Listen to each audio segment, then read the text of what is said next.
a doctor. I'm going to be an astronaut.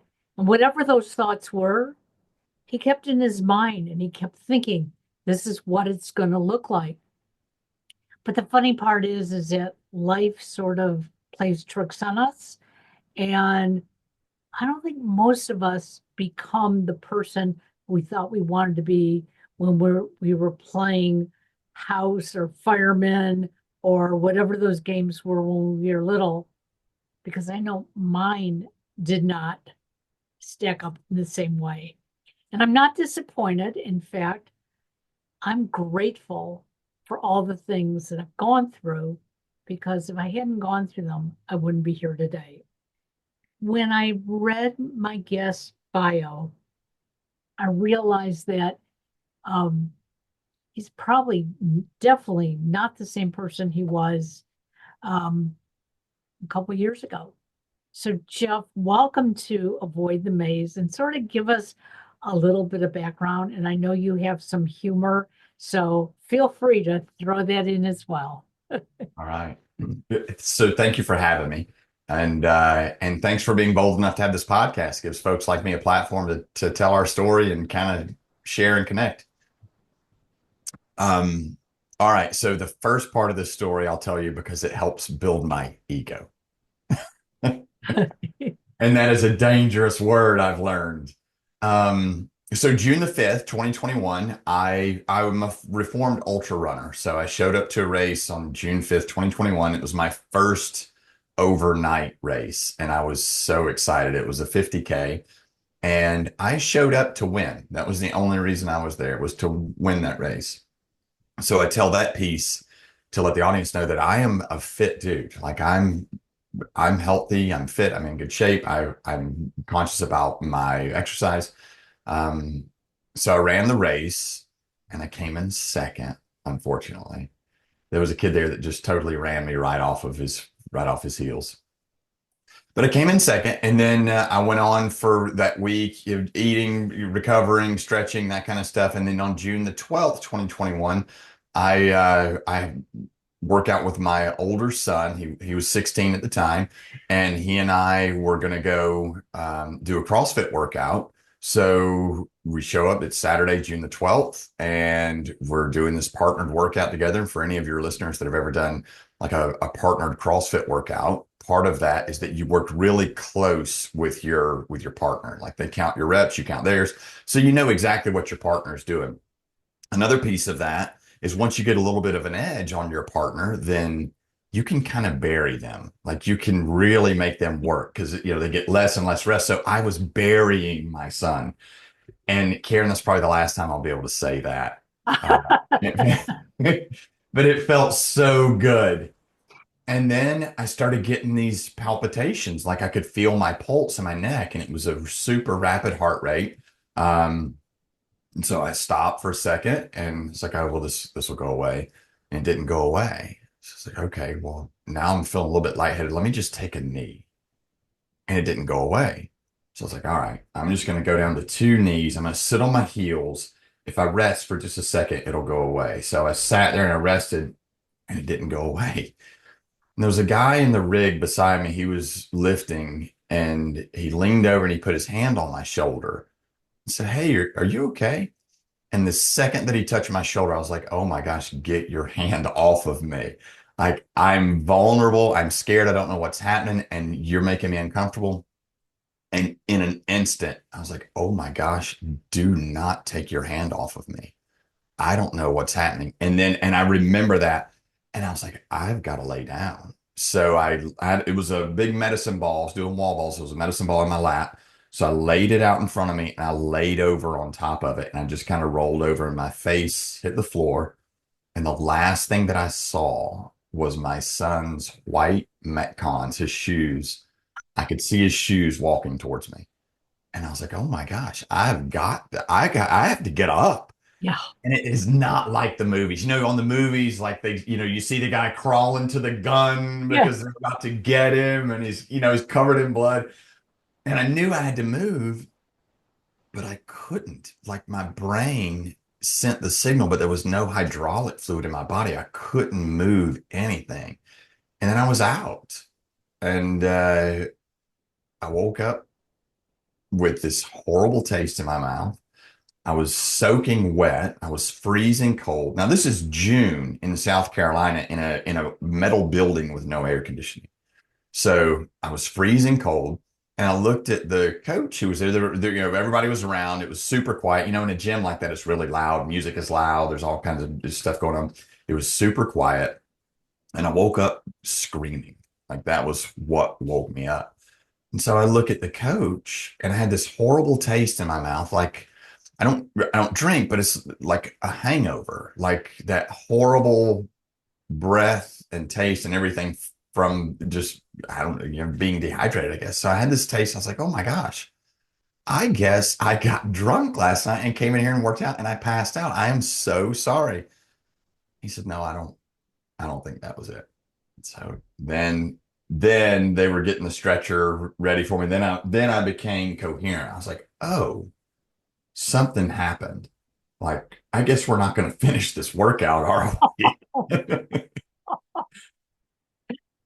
And that was, I was out for I guess I'll fill in the details for you. I was out for 8 minutes. I went 8 minutes with no pulse, no breath. Um, they shocked me with an AED. Thankfully, there was an AED there. I got shocked 3 times. So the first time they put the little pads on me, and then it detects, tries to find a heart rate, and it found an electrical signal and shocked me, and I flatlined. So it gives an audible flatline. And my 16-year-old son is standing over me watching all of this. Oh, Um, yeah. And then our weightlifting coach was there, so she had to grab him and take him out and told everybody to stand around me so he couldn't see what was happening. Because for all intents and purposes, I was dead. No pulse, no breath, gray, no electrical signal, no heartbeat. And the little machine just said, continue doing chest compressions. So that's what they did. so I can't imagine what it was like for you, but especially for your 16-year-old, because he saw you as this big, strong dad. You had just you run races, you work out, you do all the right things. Um, thank God there were other people around who understood that and removed him. But now, obviously, you're transported to a hospital. You are flatlined. 8 minutes is a long time to go flatline. Do you think you remember anything during those 8 minutes? That's such a disappointing question Yeah. because it's so boring. I wish. And being completely vulnerable, like I read about people that are abused and molested as children, and they push these memories down, and then later in life they're like, oh my gosh, that really did happen. So I've tried to identify with that. Like maybe there's some things that I don't remember, but I can't recall anything. There's some significance in how I woke up because I still talk to people about that, they're like, that was one of the most bizarre screams I've ever heard. And I woke up to that, like the echo in the gym was was the first thing that I heard. And I remember it now. So no, I don't remember anything, but I wish I did. I should probably make something up. But it's interesting that your body reflected that way with the scream. It was like almost saying, get me out of here. You know, I'm still alive. Yeah. I love that. So now you get to the hospital. What do they find out? I mean, you're a healthy guy. This shouldn't happen to you. It was such a bizarre experience. But they immediately started in on drug use. They wanted to know what drugs I was using because it was a Saturday morning, and they wanted to know what drugs I'd used. They wanted to know what recreational drugs I had used, what I regularly use. They wanted to know if I was willing to take a drug test, all these things. It was so belittling. Um, and that's what they said. Well, you're a fit guy. You're a fit guy. And then when they started running all the tests, that was Saturday afternoon. They kind of just left me there and watched me that Saturday. They started running all the tests on Sunday morning. And like, well, your right ventricle's is dilated, but it makes sense. You just ran this race. I was like, yeah, but it's a regular thing for me. So this went on until Tuesday, like the same questioning, psychological tests, no explanation. And then Tuesday, I got a diagnosis. And the diagnosis was ARVC. It's arrhythmogenic right ventricular cardiomyopathy. If you're taking good notes. Um, so I started looking that up, and that's a condition that worsens with exercise and it ends with death or a transplant. Um, so I was told I would never be able to exercise again. If I did exercise, it would be limited to something like yoga or golf. Um, and my world changed as there's probably some folks that can identify with that, and probably some folks that think that I'm crazy, but that was my identity. That was how I connected with my kids. That was what I did to process. That was hard.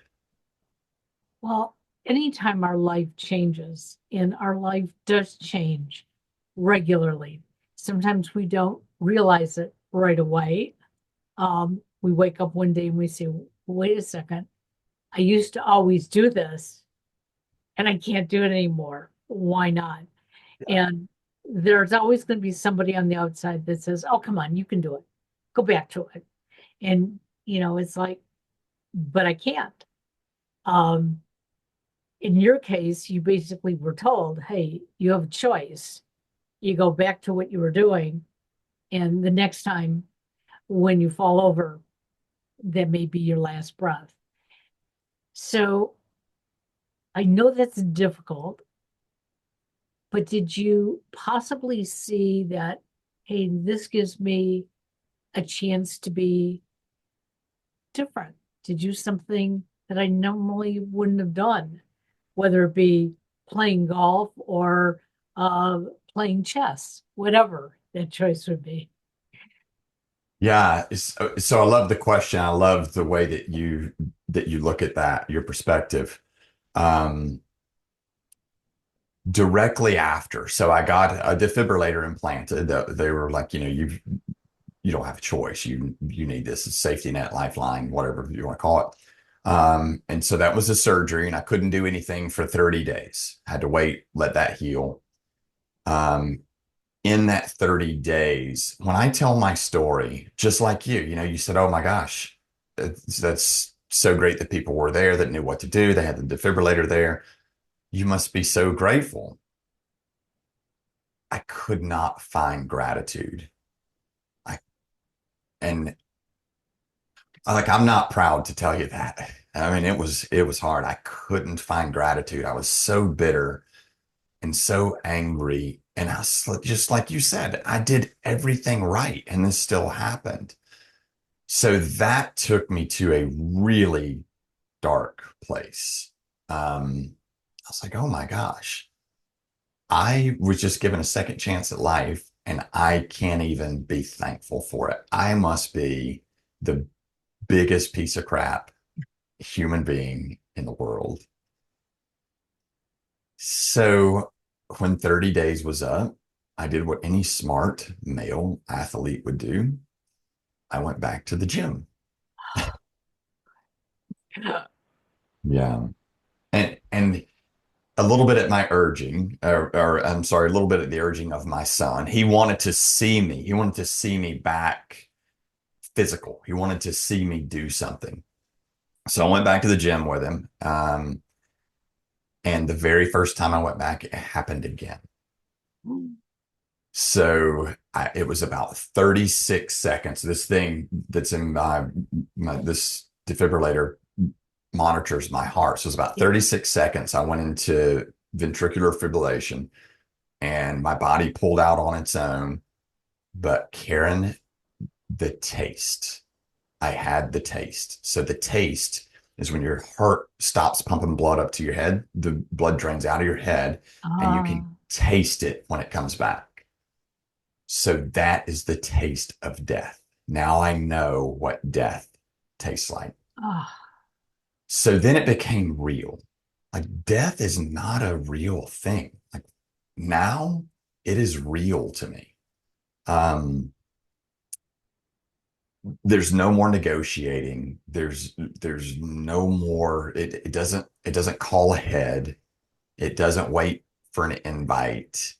It shows up and there's nothing you can do. So that I would say was one of the biggest changes I've ever experienced. Um, I became paralyzed with fear because death was now real. When it happened the first time, I didn't experience anything. Yeah, it was traumatic for the people that saw it and especially for my son. But someone walked up and turned my lights out and then walked up and turned them on. I missed all of that. Then it became real. I was scared to take a shower. I was scared to walk up steps. I was scared to drive. I was paralyzed with fear. so, and that's so understandable because I, at first I would think, well, when you ended up in the hospital, that should have scared you, but you were feeling okay in the hospital. Yep. So what happened in those 8 minutes was like, oh, I fainted, something, whatever. But in the 30 seconds, you felt it Felt and it. it was like, oh, wait a second. This is what happened to me before. Oh, this Yep. is what they told me not to do. So Yep. now that you are realizing I can't do this anymore and you have fear, how do you learn to live with the fear? Because I'm sure you don't forget it. You just learn to I adapt to it. have chills now. I mean, it's been almost 4 years. Um, you Here's what I learned is that, and I don't mean this terse at all, people don't care what happens to you. And I mean that lovingly, like they can't get where you are. No one, unless what happened to me happens to someone, no one can feel my fear. I can tell you a story and you can feel my emotion. You can be empathetic, you can identify with it, but you can't feel how terrified I was. So no one cares what happens to you, but they do care how you respond. I learned that. When I went back to the gym, people would say, oh, one time I had this thing with my shoulder and I was scared to work out too. I'm like, yeah, this is hard. It's kind of different than the shoulder, but hey. So I had to respond. I had to keep going. I had to do something. Um, People say that life is short, and I won't deny that, but I do know also that life can be very long. And there were a couple of moments for me that life became very long. Yep. So you can't run these races, but you can walk them correctly or not. Well, at the moment, at this time in my diagnosis, I could not keep my heart under load for any extended period of time because when you have your heart under load, all the things that we get from exercise are bad for my heart. All the catecholamines, all the chemicals, the endorphins, the adrenaline, oxytocin, all the things that go through your heart when you work out, those are bad for mine. Um, so I had to figure it out. So the first, I had to find gratitude. Like I was sinking. And I was sinking. There were times, and I'm going to use a safe space, right? Like I can be totally vulnerable. I'm telling myself that to build this up. Um, there were times where I was like, the worst thing that happened to me was that they had that AED there. And I was going to put my running shoes on and I was going to run until I couldn't. And either the doctors were going to be wrong in my diagnosis or I was going to be wrong in my choice. One of the two. And I had to get out of that place. So I had to find gratitude. And, I know that sounds so silly. It sounds just as stupid coming out of my mouth as it does hitting your ears. I had never struggled with gratitude before, but now I'm struggling with gratitude. Like, what was I going to do? So I was going for a walk one day. I could walk in, limited. And I was like, okay, what am I grateful about? It's like, all right, I'm grateful I don't have a shellfish allergy. Some people can't eat shrimp. I love shrimp. Some people can't eat crab. I love crab. And it was just kind of thinking it through. I was like, okay, well, why do some people have a shellfish allergy and some people don't? That's just weird. I guess their bodies are just different. Wait a second. Maybe my body is going to respond different to this disease. Maybe I'll give it a shot. So I started researching what I could do. I went really deep in white papers from experts all over the nation. I've been to just about every electrophysiologist in the nation about my condition. And I started finding things that I could do. And it terrified me. I mean, terrified me. It would have been so much easier just to sit on the couch. But people were watching. People watch how you respond. So I had to keep moving. It's interesting. You mentioned that somebody in the gym, would mention, oh, I know how you feel. I hurt my shoulder. Um, about 12 years ago, um, I had ear surgery and I thought it was, you know, all recovered. We went to a wedding. So I was all dressed up. I was wearing high heels because I'm recovered, but I didn't have good balance. And as it turns out, I got my heel stuck on a step and I went falling forward.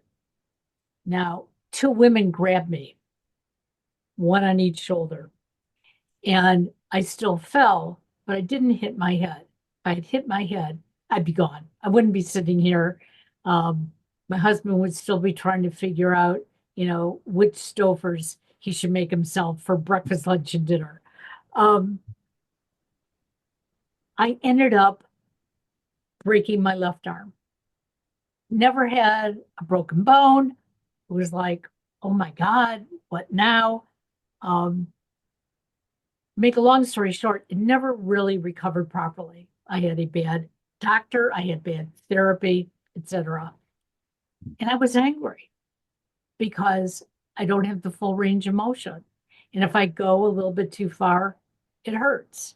And I know if I go even much further, I'm going to break it again. And I too had to figure out a way to say, this is okay. Because if they hadn't stopped me from the fall, I'd be dead. Now, I wouldn't know anything. I wouldn't be having a bum arm, but we all go through these things. Things change how we can live our life, and we have to modify it. So, 3 months ago, I have one good arm, one sort of not so good. I broke my right shoulder. So now I've got two arms that aren't working as well. But the interesting part was, and I don't know where it came from, maybe from the first fall, saying to myself, I'm alive. I can use my arms. Maybe I can't reach over my head as far as I want to. Maybe I'm always going to have some discomfort, but there are other things I can do. And it sounds like it took you time to figure that out because you were so intensely involved in what you were doing. So I'm glad you decided not to sit on the couch because that would not have been a good thing for your son to have seen. But my question is, if you have this condition, is it hereditary? Is it something that your son needs to be careful for himself? The short answer is yes. Genetic. And we've been through all the genetic testing. He's done all the protocol, annual cardiologist visit, initial MRI. So all the imaging has been done to detect it. All three of my boys have gone through that protocol and nothing. That's a good, but you had no idea before this happened that you even had this condition because the condition just didn't show up. Correct. It Yeah. was there, it was underlying all along. Right. Yep. Um, yeah, and I don't know how I made it this long without it showing up. It typically is found in younger athletes like 18 to 24 and in an autopsy is usually how they find it. So, Oh, we want to be found before the autopsy. right. Yeah. We can't. And this is interesting because I grew up in an era when everybody played sports and you didn't stop and think about health issues. And today, there are so many young kids who um, have died on the football field, on the baseball diamond, because of conditions like this, but we don't necessarily go looking for them. Do you think this is something that before people get involved in anything intently, that maybe they should be checked out? I think so. Yeah, for sure. And I think it happens more often than it should. Um, and I think that sometimes we just kind of chalk it up like SIDS. I think we just kind of chalk it up like, it just happens. But I think we should get curious. Like a year before this happened to me, I was having issues when I would run. I would just get tired, and I kind of chalked it up to age. There was one time I was running, and one of my favorite things to do is run like in the heat of the summer, like 2 in the afternoon. For whatever reason, I enjoy that. And I was running one day and I had to stop and sit down, and which is really unusual for me. So I thought it was my age, testosterone. I got all these tests and blood work done. And then finally I went to a cardiologist, and the cardiologist said, "Man, look at you. You're in great shape. We'll put you on a stress test." And I think that might have been their entertainment. But I think that would have been a perfect opportunity to get curious and go a little further. And I think sometimes we're just not curious enough. It's interesting you say you should get curious because a couple weeks ago, my husband was complaining of dizziness. Now he doesn't work out and he's diabetic, but it's all under control. But he's not the most fit person, and he'll be the first one to admit that. But he finally said to me on a Thursday, "This is ridiculous. I just don't want to get up off the couch." And I said, "Come on, we're going to go to the doctor." Well, I called the doctor and they said, "Oh, go to urgent care." We went to urgent care. They took his blood pressure, which was normal. Okay. But automatically they determined he was having a stroke. No blood work, nothing.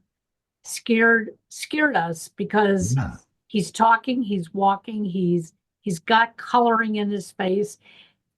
It's like you're crazy. So my husband said to me, "Come on, hon, we're going to get in the car. You can drive me to the ER. I'm not getting in an ambulance." Take him to the ER. Automatically, it's like, "Oh my God, what is wrong with you?" They ran every kind of test they could run on him.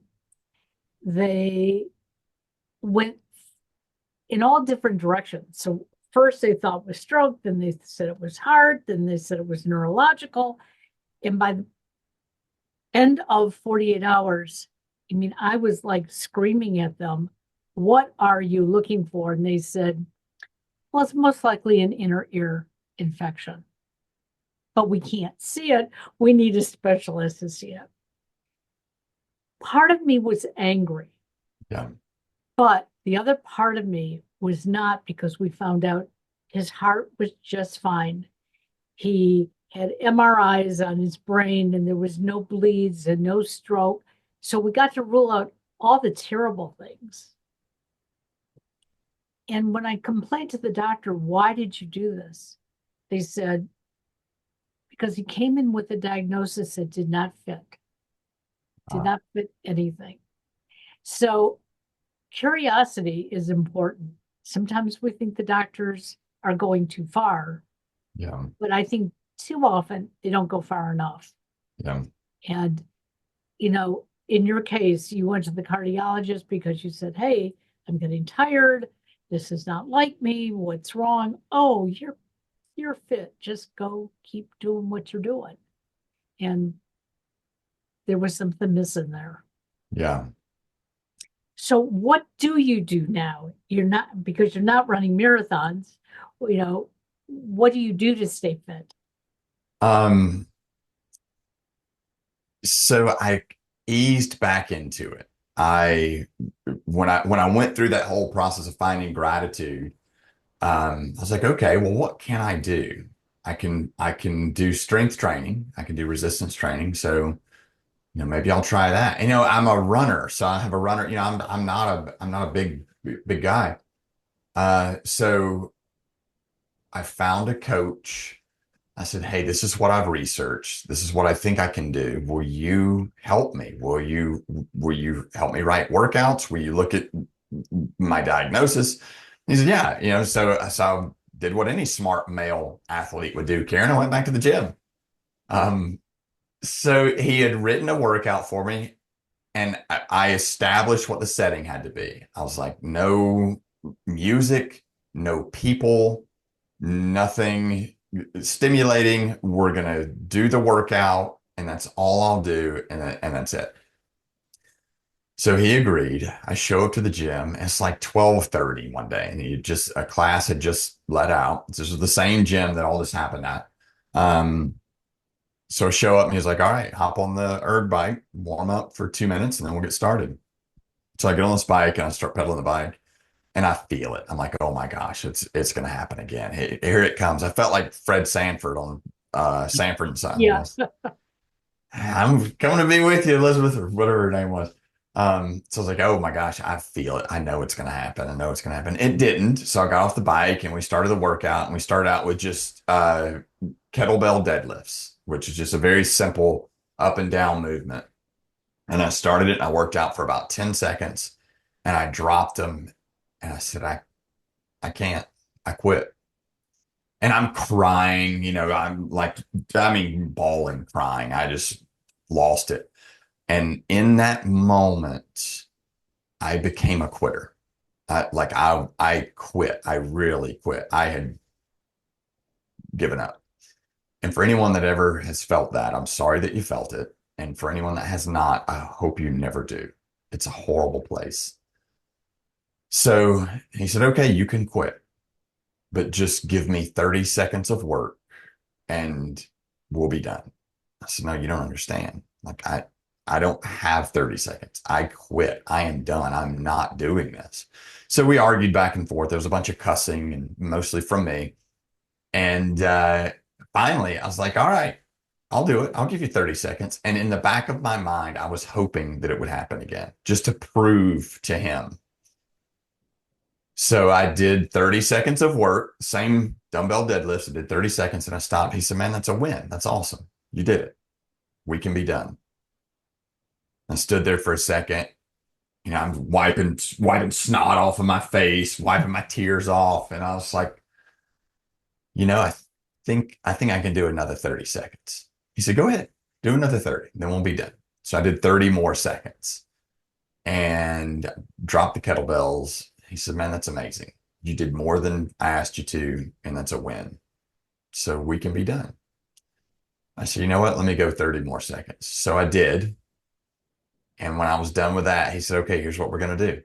Just do 30 seconds on and 30 seconds off until you don't want to do it, because you've won today.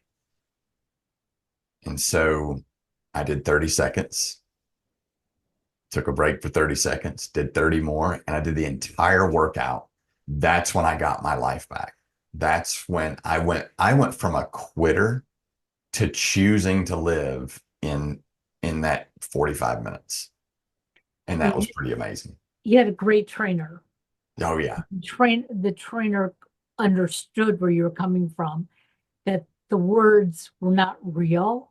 The words were fear. You were going to quit because, hey, I feel like this is going to happen to me again, and I'm not going to let this happen to me again. Um, but he also taught you something that we all need to do, and that is we need to take baby steps. We are so used to taking giant steps that we quit. Yep. It becomes too tough.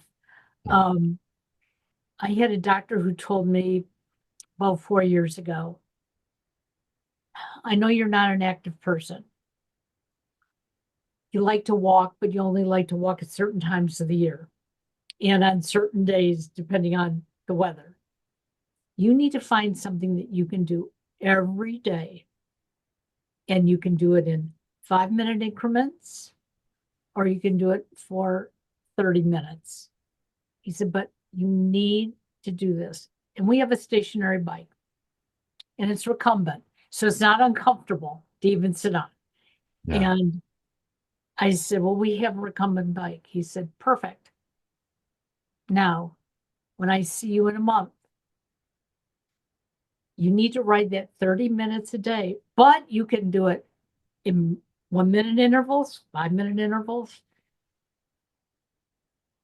I've been riding the bike consistently. I take a day or two off occasionally, and especially if we go away, but it's become my lifeline. Oh, that's awesome. That's amazing. Yeah.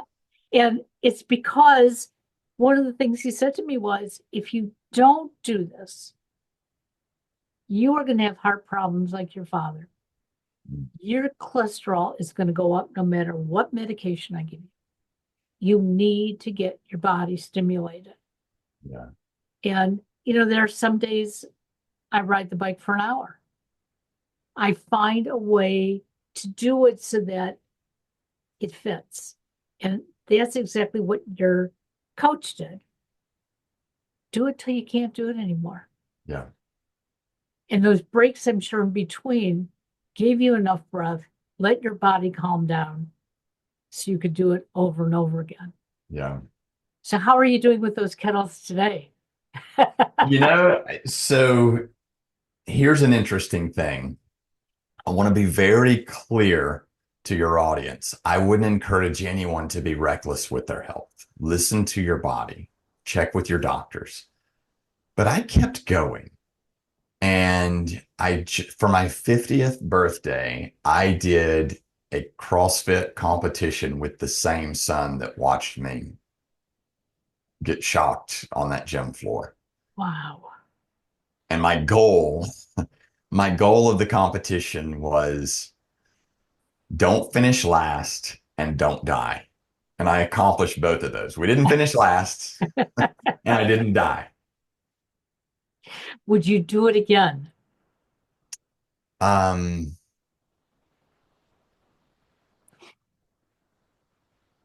no one's asked me that. I don't know. I don't know. I don't know.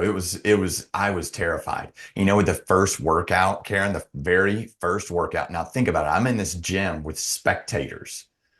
So the environment just breeds adrenaline and all the things, endorphins, and the very first workout started with wall balls. And that's what I was doing when it happened. So would I do it again?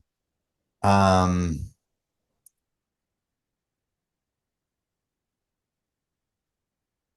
yes. Yes, I would do it again.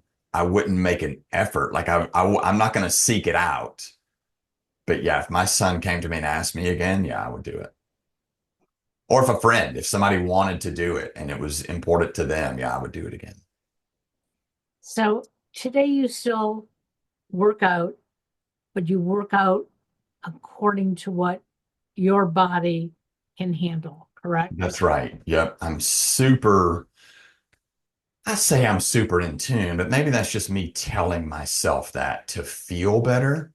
Um, I I listen to my body. I don't push my limits. I did just get approval from my diagnosing cardiologist to run, I'm going to say a race, but he was very specific, to run a 25K in April. And he put in my notes, he actually put it in writing that he would approve me doing it as long as I was not competitive. So you're just going to run it, not Yeah. to win it. Yeah, and that's hard. That's really hard. One of the things I learned, I mentioned the word ego earlier. That's a tough word. When we fall, and I fell hard. And you might be able to identify with this with hurting your arm, but when we fall, our ego falls harder and faster than we do. And if we're not careful, we latch onto that ego and let it drag us down. Yep. And I did that. Well, I had a friend about 10 years ago. I was photographing a 5K that they were running.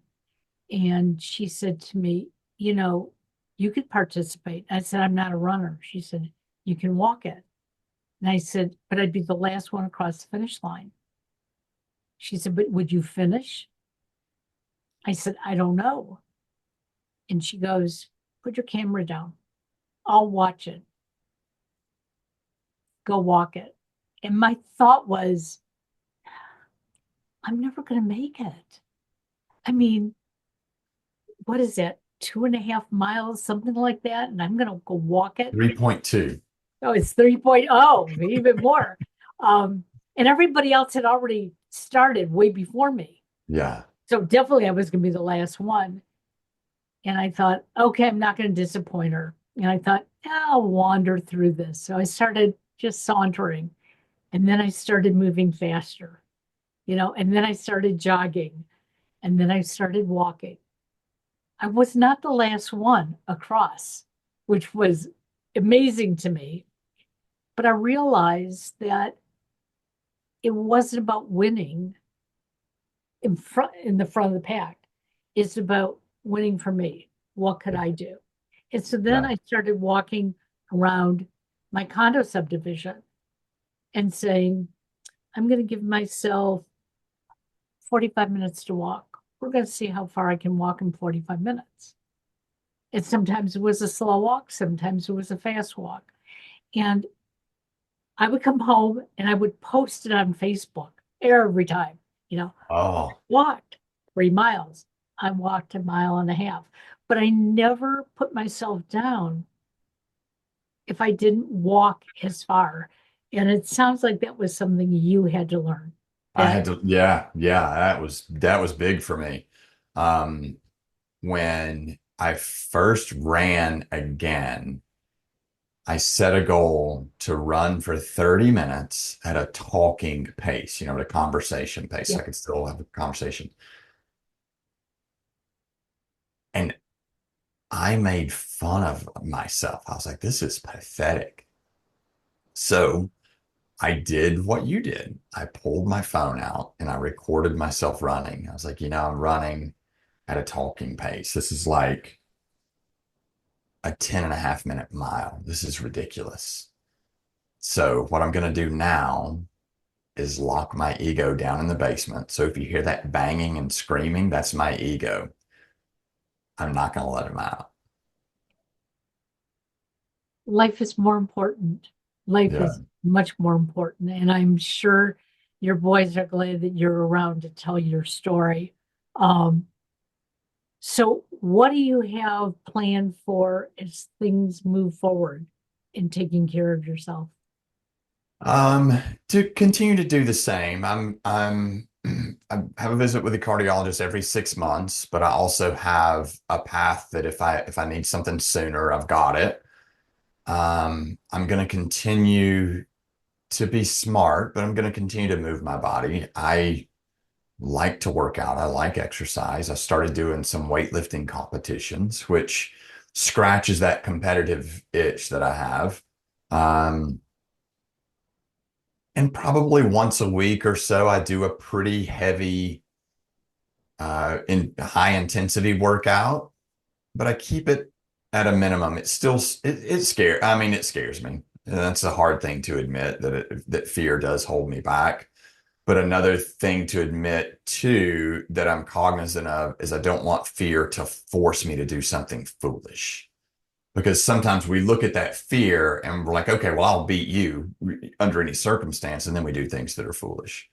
But I'm fortunate in the sense that I just naturally have always I eat right, I cook my own food, so I eat well, just not as a discipline, but just as a habit.